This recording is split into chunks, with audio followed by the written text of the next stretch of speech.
Hills would stay silent and peaceful in the run-up to the latest round of the Geneva talks on Sunday. The intense fighting involving both Muslim and Serb forces firmly puts paid to those hopes.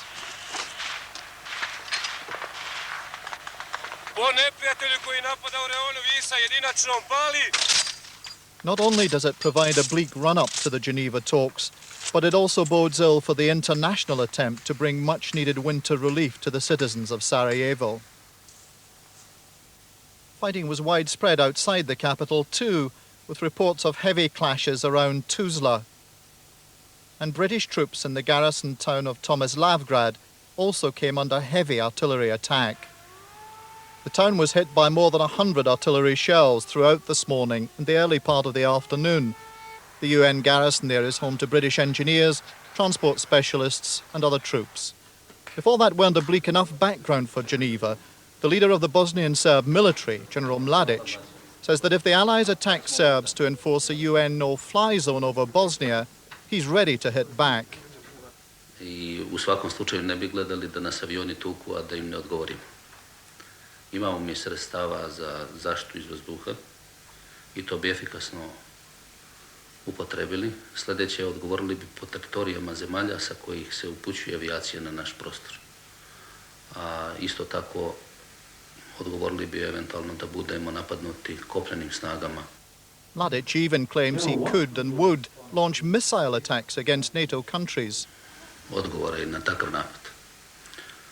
Ima ciljeva dosta u dometu I naših raketa I naše avijacije, koji ako bi se na nas agresija odpočela bilo od koje sile svjetske tukli, mislim da bi njihovim uništenjem bio ugrožen I ovaj kontinent, a možda I malo šire.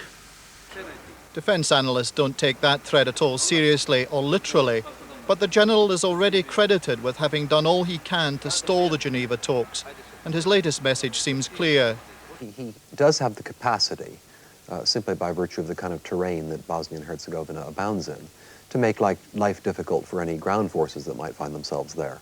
But he has no capacity to interfere in a significant way with Western aviation that would be over Bosnia and Herzegovina, nor certainly does he have the capacity to launch missiles at far distant countries. The former Yugoslav army might have had some missiles, but of course those aren't under Mladic's control and under no stretch of the imagination at the present stage of affairs would the Serbs dream of launching them.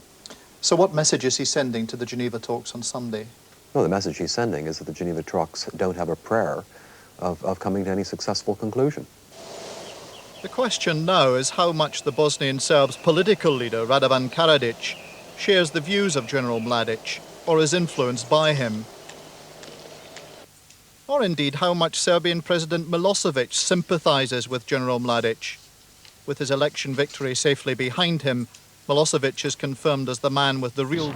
I'm here to express goodwill of Republic of Serbia and Serbian people.